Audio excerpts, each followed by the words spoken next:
We have an Old Testament reading this morning, Jeremiah. The 8th chapter, starting with verse 18. I'm going to be using NIV. O my comforter in sorrow, my heart is faint within me. Listen to the cry of my people from the land far away. Is the Lord not in Zion?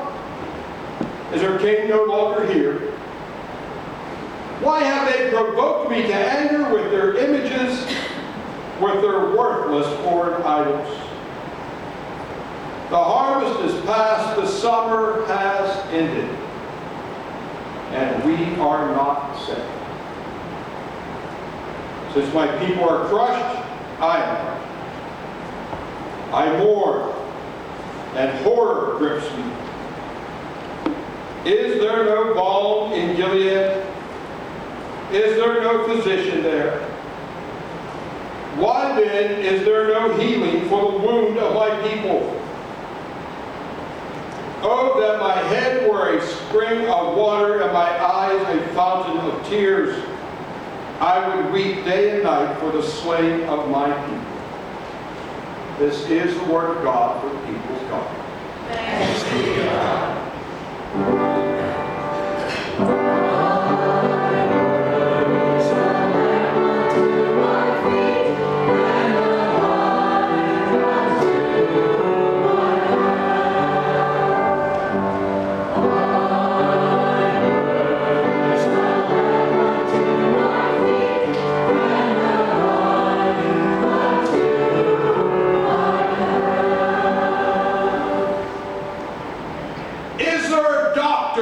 In the house.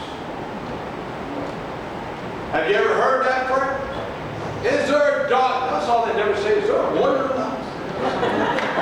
Is there a doctor? I'm sorry, guys. Sorry. I know I got to do it. Nobody ever just hollers that out. Is there a doctor that's... And have you ever been in a situation where that call came out? Or somebody slumping in their chair or choking or hurting in some way in an accident. Is there a doctor here? What must go through those minds of those who have that calling and have gone through that training that they have to kick it in, their adrenaline picks up, and they go into action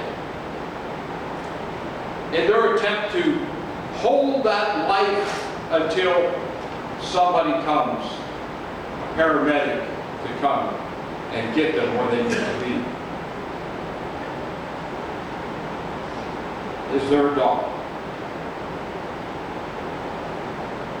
Well, in Gilead, apparently they couldn't find one. There is no doctor, no physician.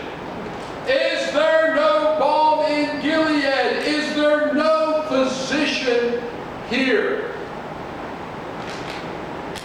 Jeremiah is calling for a doctor. It's his planter. It's not that someone near him. It's not that someone near him is needing medical attention. It's not a person, but it's his entire nation. The nation of Judah. We can easily imagine Jeremiah weeping. He's called the weeping prophet. We can see him crying as he hollers out for help. His heart is broken because his people have become unfaithful. All hell is breaking loose around him. They had a respite for a while. They had a king, Josiah. Josiah was a good king. He was teaching everybody well. He was bringing the people along. And then he dies and the whole nation starts backsliding. They started worshiping foreign gods. They started engraving them on their doorposts and having little idols around their homes and gathering together in Baal worship. They fell into every type of manner of immorality. That wasn't the most alarming thing. the most alarming thing is that the Babylonian invasion was about to happen. The Babylonians were marching. They were moving on the horizon. Jeremiah can almost see the Chaldean flags waving. Their king, their government, Jehoiakim, he didn't notice. He was too busy having parties at the palace, eating and drinking and being merry.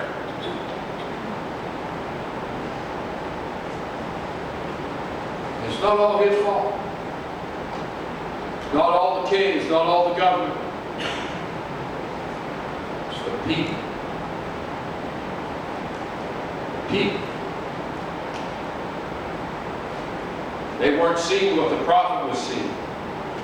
They didn't share his vision.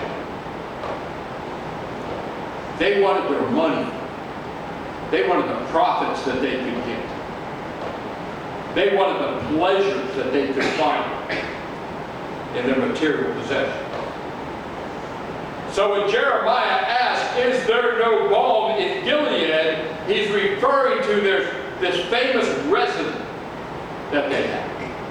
They get it out of the balsam pine trees that grew in the region, and they kind of took it down and put fragrant spices in it and use it as a balm. You know, when I was a kid, we had this. We had black salve, right? Black salve. Active ingredients: cresol, turpentine, lanolin, pine tar, and petroleum. Keep away from matches. Oh man, bring back memories there, boy. Mom used to put that on all your wounds and bandage you up. And if you got a splinter, you put a little black salve, that'd suck it right out of your body, man. That stuff is the best. Some people were saying, well, fix paper rub too. That was a kind of a balm that we all use. Slather it on, cure a cold, things like that. The balm of Gilead was something like that. And Jeremiah regarded the corruption of his people, their hopelessness, their lack of a future, and he cries, "Is there no balm, no medicine that can help? Is there no doctor in the house? Is there no one who can bring healing to this wayward, ailing nation?" And the ailment he was lamenting was sin. Jeremiah addressed it using this medical model. He's not just blasting the people for their immoral acts. He wants them healed. He's talking of a sin so serious that it is lethal. And the only thing that could heal it was some sort of outside power. Isaiah refers to this as well. Isaiah chapter 53 talks about the suffering servant, the Messiah, the wounded healer, the great physician. But he was wounded for our transgressions, crushed for our iniquities, and upon him was the punishment that made us whole. And by his wounds we are healed. By his wounds. Jesus' wounds.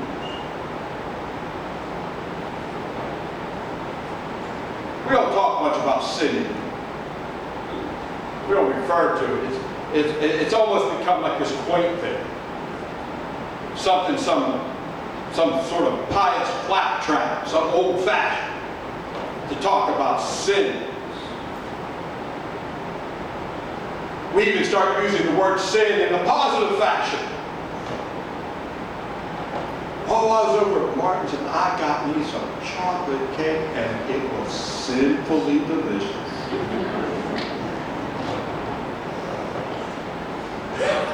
Billy Joel sang about it. Come on, Virginia, don't make me wait. You Catholic girls wait much too late. I'd rather laugh with the sinners than cry with the saints. Sinners are much more fun. Maybe only the good die young. Right? We're singing with Billy Joel. Lord, that sinners are much more fun. We're all having a good time. Jeremiah here is a pastor. Not just a prophet, he's a pastor. And he's looking out on his community, on his society that is into this massive systematic sin. Maybe once he was angry about it because he was going through this grieving process, and I'm sure he went through despair, and he went through bargaining with God, he went through anger. But I think he's reached acceptance. And his heart is broken. These people are sick. They're sick, and there's no doctor, and there's no cure on the pharmacy shelves. Albert Schweitzer, the great missionary doctor, dedicated his life to running some backcountry hospital in West Africa. Talked about the European culture of his birth, and he says, you know this disease in Central Africa called sleeping sickness. He says there also exists a sleeping sickness of the soul. Its most dangerous aspect is that one is unaware that it's coming. And that's why you got to be careful. As soon as you notice the slightest indifference, the slightest apathy, the moment you become aware of the loss of a certain seriousness, of longing, of an enthusiasm, of zest, take the warning. Your soul suffers when you live superficially. Sin is not without consequence. Now, my wife, I love her. We have friends who have a timeshare in Vegas. She says, we need to go to Vegas. And maybe we should. Maybe we should go see the lights, and maybe we should go see some shows and some of the scenery. We did a wedding for some folks over the summer from Vegas. They were great folks. But a lot of people go to Vegas because what happens in Vegas stays in Vegas. Right? That's the slogan. They're the Sin City, and what happens in Vegas stays in Vegas. It's kind of those kind of things kind of make a pastor go, maybe I don't want to go. But folks, if you're planning on going to Vegas to take a vacation for morality, you're in trouble. Because I'm going to tell you something. What happens in Vegas just doesn't stay in Vegas. It is a contagion that will run all through you. And if you're thinking about taking a vacation from your moral behaviors, the seeds of sin have been planted when you were stepping on a plane in Pittsburgh, not when you were stepping on wheels.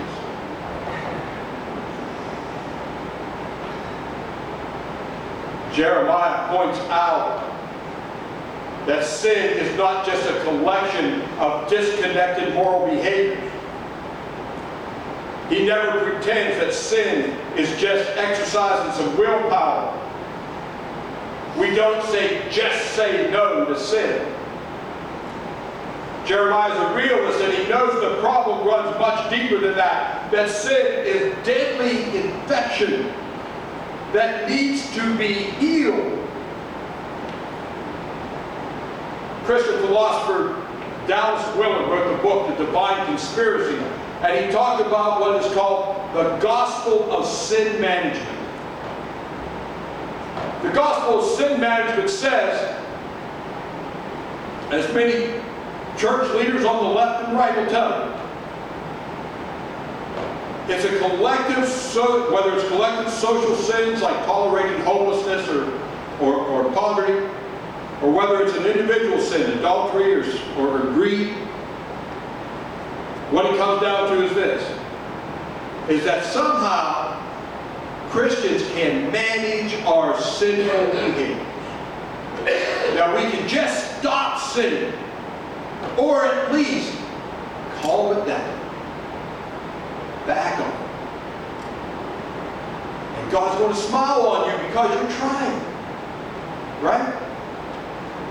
The gospel of sin management says here within Christianity that we cut out all of our sinful behavior, even though we know that's pretty impossible.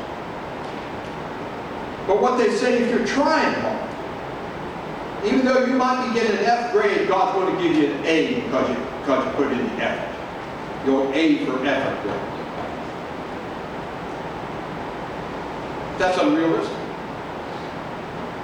Because I don't care what religion you're talking about, whether it's Christianity or Judaism or Islam or any other thing. Almost everyone has the concept of sin, and the concept of sin is this: it is a fatal infection that will get a hold of your heart, and it does not let go on its own accord. You don't have the control of it. Is there no balm in Gilead? Is there no doctor in the house to put a miracle cure on the sin and banish it so that you can become spiritually healthy and restored? Jeremiah couldn't find one. But he believed one existed. And that cure, as we as Christians know, is the grace that comes from Jesus Christ. That's the cure.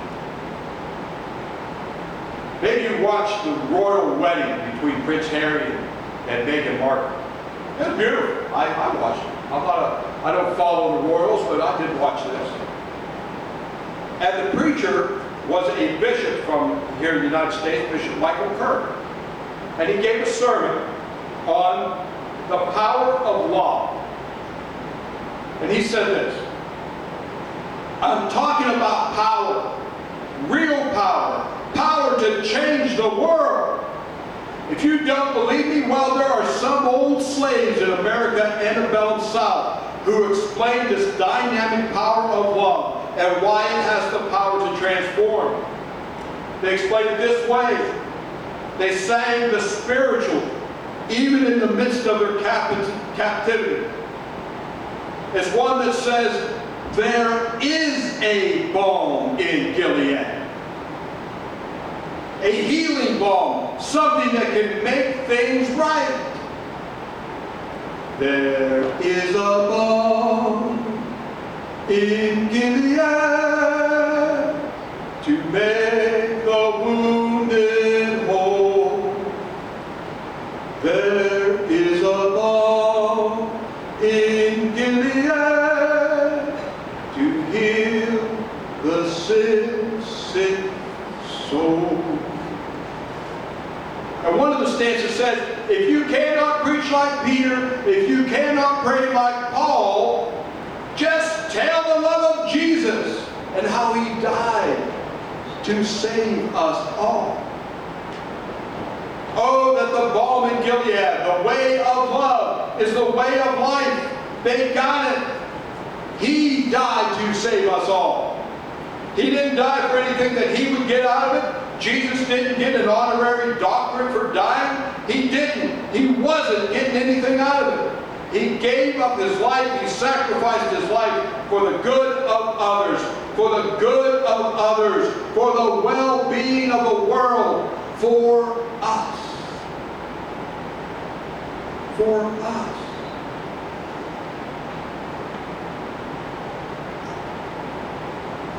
So that's the powerful medicine. The blood of Christ for us. And of course, when we receive it, when you start feeling the Holy Spirit working in you, when you realize the depth of your sin, God has an inner cure that's working its way out of you, that's welling up out of you. Folks, Bev and I have been watching all last week and it starts again tonight. Ken Burns' documentary on country music. Fantastic. Went from the Carter family and it ended with Patsy Cline, and now it's going to start from where Patsy passed and move on. God, enjoy the music. Did you ever see the robin weep when leaves begin to die? It means he's lost the will to live. I'm so lonesome I could cry. Well, I love that man. Then you get Roy Orbison. And he says, cry over you, I'll cry over you. And somewhere somebody was singing, it's my party, I cry if I want to, I cry if I want to. Right? The tears. We sing about the tears. The tears are what is the physical way that we are moved and our body feels, our souls are flushing and cleansing out. So I invite you, like Jeremiah, have yourself a good old cry. Cry over your opportunities that you lost. Cry about your foolish rebellions and your petty arguments. Cry in remorse for chasing after other gods and the fleeting pleasures and the materialisms. Cry tears of repentance. Cry tears of bitter realization. And then cry tears of joy. Joy because there is a balm in Gilead. The balm of Golgotha. The balm of God's grace. And Jesus is still our great physician. And when this balm gets applied, and we recall not the tears, but the water of baptism, the waters that ran over our heads and down our cheeks, that figuratively healed our souls. The balm of grace. The only thing that will heal these sick souls. Thanks be to God in Jesus Christ.